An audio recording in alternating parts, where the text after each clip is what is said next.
Bonjour. Google Doc. Écran qui affiche tout. Caméra, micro. Et moi. Ça doit faire la job, hein? Salut! Bon, pour être honnête, est-ce qu'on peut s'entendre? Ça se voit, je savais pas comment commencer cette vidéo-là. On peut tout ça le dire tout de suite. C'est assez broche à balle. Puis bon, aussi, on s'entend, je pensais pas que récemment, j'aurais besoin de travailler sur un partage. Je me disais, j'ai encore un an, j'ai encore quelque chose, j'ai encore du temps. Pas compliqué, je suis un aide jeunesse. Je fais pas des cours, je fais pas des partages. Je regarde, je prends des notes, puis je me fais une idée de comment est-ce que si je ferais un partage ou une éducation, ça serait. Tu sais, puis bon, on s'entend dans le groupe, je suis pas lui qui connaît le plus la Bible. Je suis pas lui qui réfléchit le plus. Puis on m'a demandé de faire un petit partage tranquille pour le 2 mai. Bon, j'ai bien évidemment accepté. J'ai répondu oui, bien évidemment, sans aucun problème. Mais par contre, tu sais, attendez-vous pas à du grand art. C'est mon premier. Je suis pas un prof. Je suis pas bon pour des projets de même. Bon, tu sais, j'avais l'air calme, j'avais l'air un peu stressé. Normal, tu sais. Le normal, c'est ma première fois. Normal que t'es stressé un petit peu, mais j'avais l'air pas de plus stressé que ça. J'ai pas demandé d'informations à personne. Non, rien. J'ai demandé juste fait, faut que je parle de quoi? Fait que j'avais de l'air calme. Mais dans ma tête,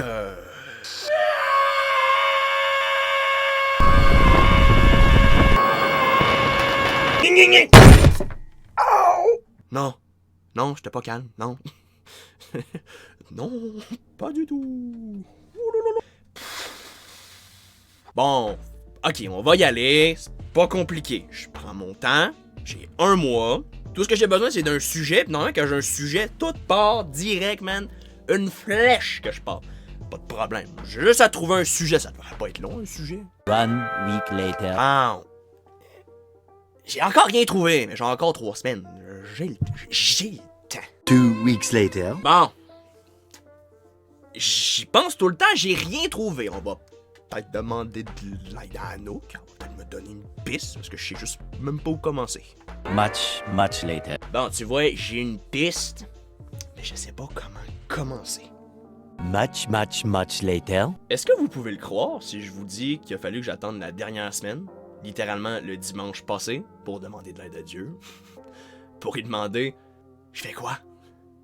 Je fais quoi? Aide-moi, je suis dans la merde. Dans 1 semaine, je suis présente. Puis j'ai même pas un texte de prêt. T'sais, on m'a mis sur une piste avec Anouk. Elle m'a dit, parle de quelque chose qui t'a marqué.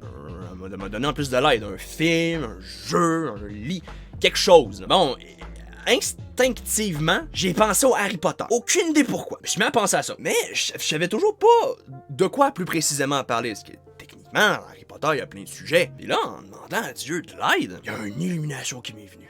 Eureka! J'ai trouvé ce que je veux parler.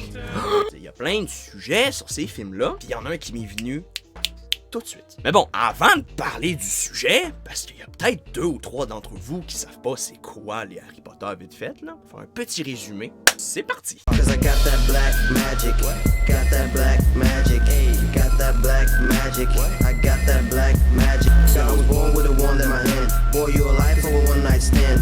You killed Dumbledore and you didn't mean it, but you did it anyway, now you gonna feel it. Donc, le synopsis de Harry Potter, c'est l'histoire d'un garçon sorcier qui doit déjouer les plans machiavéliques d'un sorcier méchant sans nez. Ah, je vous l'ai dit, ça allait être rapide!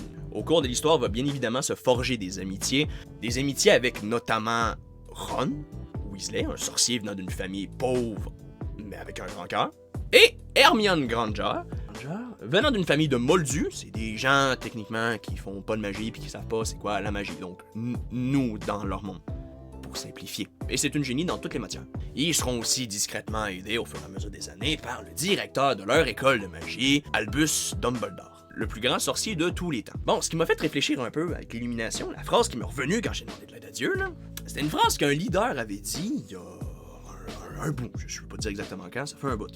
Il avait dit, c'était « Sans Dieu, on peut rien faire ». C'est ça. Cette phrase-là, elle m'avait énervé, mais pas parce qu'il fallait qu'on demande de l'aide à Dieu, mais l'idée qu'on pouvait rien, R-I-E-N, rien faire tout seul, si on pouvait rien faire, c'est ça qui m'énervait. Le pouvoir rien faire, je peux rien faire, je peux même pas commencer un projet sans lui demander de l'aide. Et dans ces films, il y a un truc qui m'a énervé aussi, c'est qu'Harry, s'il reçoit pas de l'aide dans les 8 films, il sert à rien. Il réussit jamais quoi que ce soit. Bon, de retour à un peu plus de chronologie dans les films pour vous expliquer le principe. Bonjour, c'est Pierre du montage. J'ai pas eu le temps d'écouter J'ai pas eu le temps de réécouter les 8 Harry Potter. J'avais pas le temps de réécouter 8 films de 2h47 chacun, puis je les ai pas. Fait que ça se peut qu'il y ait 2-3 informations qui soient erronées. Mais c'est ça, va falloir vous fassiez avec. J'espère que ça vous dérangera pas trop quand même, ça sera un peu triste. Dans le premier film, Harry Potter à l'école des sorciers. On va lire un peu. Harry vient de découvrir le monde des sorciers. C'est donc normal qu'ils sachent pas faire tant grand-chose. Puis, lors du dernier arc du film, ils ont plusieurs épreuves à passer. Puis, dans la dernière partie du film, Harry Potter, puis hey, écoute bien, on le sait que tu parles de Harry Potter, fais juste dire Harry, s'il te plaît. Oui, je sais. Merci de me corriger. Merci. Bon, donc, dans la dernière partie du film, Harry et ses amis, il faut qu'ils récupèrent la pierre philosophale à la fin du film. Donc, ils vont passer plusieurs épreuves, puis il va y avoir plusieurs épreuves. Il va y avoir une épreuve où Harry va foutre sur son balai, une autre épreuve où c'est Ron qui va falloir qu'il les aide parce que c'est des échecs. Et Ron est bon aux échecs. Et t'as Hermione qui va finalement aider Harry et Ron à continuer à avancer elle aussi, en réussissant une épreuve avec de la botanique, puis où est-ce qu'il faut utiliser de la magie. Le prochain film, Harry Potter et la Chambre des Secrets. Un basilic s'est libéré dans l'enceinte de Poudlard et transforme les élèves en statues figées.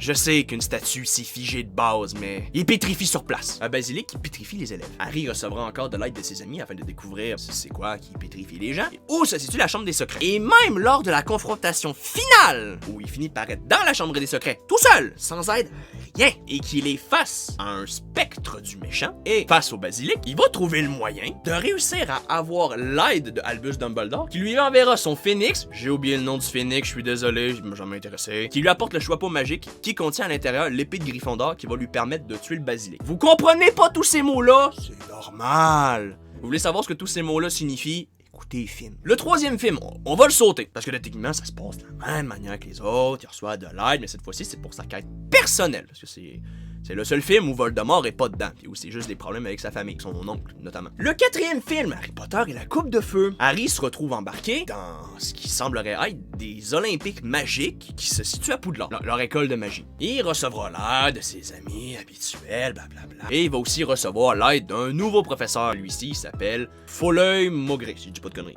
un chasseur de mages noirs. À la fin, il se retrouve finalement nez à nez avec le vrai Voldemort, pas son spectre, le vrai, qui est entouré de plein de ses sous-fifres. Des mange-morts, en vrai. Assez pas chercher pour des noms, il y a mort partout. Si t'as mort dans ton nom, t'es un méchant, certain. Un méchant. Et lors de leur duel face à face à la fin du film, Harry fait clairement pas le poids. Malgré tout ça, il va recevoir l'aide des fantômes de ses parents et de d'autres victimes de Voldemort qui sont piégés dans sa baguette. C'est pas de question, je viens de te le dire. Puis, techniquement, il va même recevoir l'aide de sa baguette, parce que la baguette de Harry et la baguette de Voldemort, sont jumelles. Fait qu'ils peuvent pas se battre en termes de puissance magique. Je t'ai dit de pas te poser de questions si tu comprends pas. Ouais, inquiétez-vous pas, c'est bientôt fini. Le 5e, il se passe quasiment la même chose que dans les 1, 2, 3... Pas le 4 parce que le 4, le méchant est sorti, puis il est déjà sorti, mais il l'a pas affronté à la fin. Le 6, c'est sensiblement la même affaire. Encore de l'aide des gens. Et le 7e, partie 1 et partie 2, c'est la foire à la saucisse. Il va recevoir l'aide de tout le monde. Tout le monde va l'aider. S'il n'y aurait pas eu d'aide, il serait mort dans la première demi-heure. J'ai menti, il serait mort dans les 15 premières minutes. Les 5 premières minutes. Autant pour les premiers films, j'acceptais qu'il savait pas tout faire, qu'il pouvait pas tout faire tout seul. Il venait de découvrir le monde de la magie, il savait rien, il avait un âge assez bas, c'est normal, il peut pas tout faire tout seul. Ok, c'est correct. Mais hey! Les derniers films, le 7e film, ça fait 7 ans qu'il étudie la magie. Puis de le voir rien pouvoir faire tout seul, rien! Il pouvait rien faire sans ses alliés, il mourrait tout le temps. Man, c'est frustrant! Puis, je me suis posé la question, pourquoi ça mérite autant? La réponse est simple, je l'ai dit au début. J'aimais pas ça l'idée qu'il pouvait rien faire tout seul. Ça m'a fait que moi, j'ai ça pour pas pouvoir faire quelque chose seul. Tout le temps avoir besoin d'aide pour quelque chose, tout. Dégager que je fais rien, qu'il pouvait rien faire tout seul, lui non plus, moi non plus, ça m'énervait. Je suis donc resté avec un goût amer en bouche, incapable de m'en débarrasser. Puis toujours avec l'idée que je pouvais rien faire tout seul, puis ça m'énervait. Puis bon, le temps a passé, ça a commencé, j'ai évolué, j'ai eu le temps d'y réfléchir, j'ai eu le temps de comparer ça à ma vie de tous les jours. Quand j'y pense, quand je travaillais en cuisine, là, j'avais aucune difficulté à demander à Phil, Phil c'était le chef cuisinier de ma job, des conseils pour mieux réussir à ma job, pour mieux réussir, pour aller plus vite, pour faire ci, pour faire ça, des conseils de cuisine. Pas eu de problème avec ça. En école de construction, j'ai aucune misère à demander à Simon, qui est mon partner souvent, comment on fait ça? Peux-tu m'expliquer? J'écoutais pas quand le prof parlait. J'écoutais pas, puis quand il l'expliquait, je comprenais pas. Hey, peux-tu m'expliquer? Il me l'explique. Pas de misère à y demander. Aucune difficulté. Puis même les profs, toute ma scolarité, on a eu de besoin. Sans lui, tu passes pas ton année. Tu saurais même pas quoi faire. Même si on way back, un throwback en arrière, ma perte de poids, on s'entend, je serais pas arrivé seul. Là. Mais tu vois, en prenant tous ces exemples-là, en me disant, j'ai rien réussi à faire tout seul. Je me sentais pas énervé cette fois-là. Je me sentais bien. Je me sentais très bien. Je peux dire que j'ai été soulagé. Parce que malgré que j'ai rien réussi à faire seul, ben j'ai mis de l'énergie dedans. J'ai mis de la force, j'ai mis beaucoup de choses. J'ai mis du temps, des connaissances, des études, de l'énergie, comme je l'ai déjà dit. Ça rime en plus. Ils n'ont pas été entièrement faits par moi, mais j'ai tellement mis d'affaires dedans, je peux en tirer de la fierté pareil. J'ai réussi à le faire, quand même. Pas tout seul, mais avec quelqu'un. J'ai réussi. T'sais, on peut dire, j'ai fait le choix par moi-même de mettre de l'énergie, du temps, des connaissances, tout dedans. Hey, le choix. Il y a une raison qui fait qu'on est encore sur Terre, en ce moment, quand Dieu, il sait déjà où on va finir. Il sait où on a commencé, il connaît le chemin entre les deux, il sait où on va finir. Il y a une raison qui fait qu'on est encore ici. Qui continue à faire vivre la Terre comme ça. Savez-vous c'est quoi? C'est le choix. Bravo. Comme toute chose dans la vie, il nous a laissé le choix, puis il souhaite nous accompagner dans ces choix-là. Il souhaite nous aider dans ces choix-là. D'ailleurs, un verset que j'ai trouvé... On va arrêter de mentir. Un verset que Anouk m'a aidé à trouver, parce que je connais pas très bien la Bible toute, là, que j'ai assez aimé, qui décrit assez bien ce que je vous explique en ce moment, c'est celui que l'on trouve dans 1 Corinthiens 3, versets 6 à 8. Il est écrit, j'ai planté, Apollos a arrosé, mais Dieu a fait croître.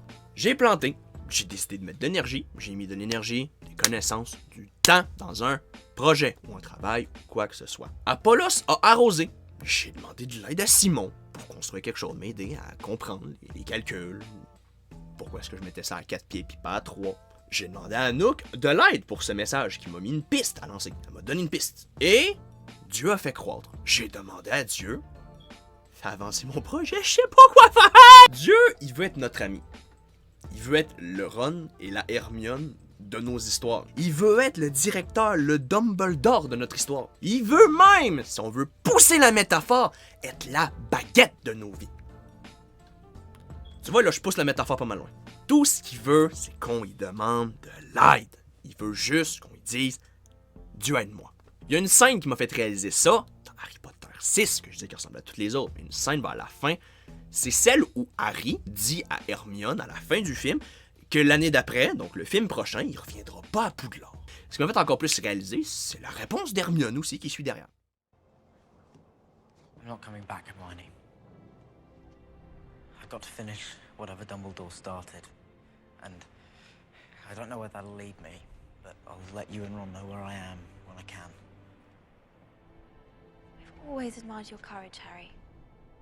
But sometimes you can be really thick. You don't really think you're going to be able to find all those Horcruxes by yourself, do you?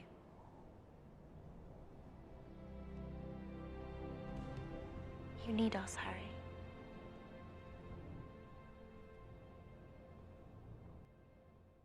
Cette scène-là m'a fait comprendre. C'est comme ça que ça se passe à chaque fois que je lance un projet. Un projet que j'ai lancé il y a 2 ans. Un projet que j'ai lancé le mois dernier. Ce message-là. Même le coffrage en mon cours que j'ai commencé il y a pas longtemps. Ça s'est passé de la même manière. Il nous pose la même question à chaque fois. En tout cas, moi, il me pose la même question à chaque fois. Je me la suis posée au début de quand j'ai commencé à penser à faire ce message-là, ce partage-là. Il me demande tout le temps, tu veux vraiment tenter de réussir ce projet-là tout seul, n'est-ce pas? Sans moi. À chaque fois, je pense que je vais réussir. Spoiler alert, je réussis jamais. Tout le temps besoin d'aide de quelqu'un. À l'instant où je demande de l'aide à Dieu, tout commence à se débloquer. Tout le problème se débloque. Preuve, J'avais une idée de film, je savais pas où aller. Je l'ai prié. Une idée germée. Le lendemain, j'ai ouvert un Google Doc. Je n'ai jamais fait ça de ma vie. Ouvert un Google Doc. Qui a déjà fait ça dans sa vie? Personne. J'ai ouvert un Google Doc, j'ai écrit dessus, j'ai fini d'écrire le message sans problème. Aucune difficulté. Au final, s'il y a un truc à retenir de ce message-là, c'est prêter l'oreille autour de vous quand vous écoutez quelque chose. Soyez attentif. Quand vous lisez, vous écoutez. À partir d'une chose qui est pas chrétienne, qui est pas une éducation, c'est Harry Potter, c'est un film, c'est un divertissement. J'ai réussi à en tirer une leçon pour ma vie, mais surtout, n'hésitez pas à demander de l'aide à Dieu. Pas seulement des moments durs, là. T'sais, même des moments faciles. Ça peut être aussi stupide que ça. Ou ça peut être les vrais moments. Demandez-y toujours de l'aide, il est tout le temps là. Même quand il se passe rien, même quand vous n'avez pas de problème, parlez-y. C'est même pas long, ça coûte rien. Il veut une relation amicale avec nous. C'est ça sur quoi j'essaie de travailler en ce moment moi-même. Puis je me suis dit que s'il fallait que je travaille là-dessus, il y en a sûrement d'autres qui en ont eu besoin. Il y en a sûrement d'autres qui en ont besoin de ça, puis ça serait normal, ça serait entièrement correct. Fait qu'autant expliquer mon partage là-dessus, puis essayer de vous aider là-dessus. On va se voir une prochaine fois. Oubliez pas, Dieu est le meilleur guide pour nos vies. Salut!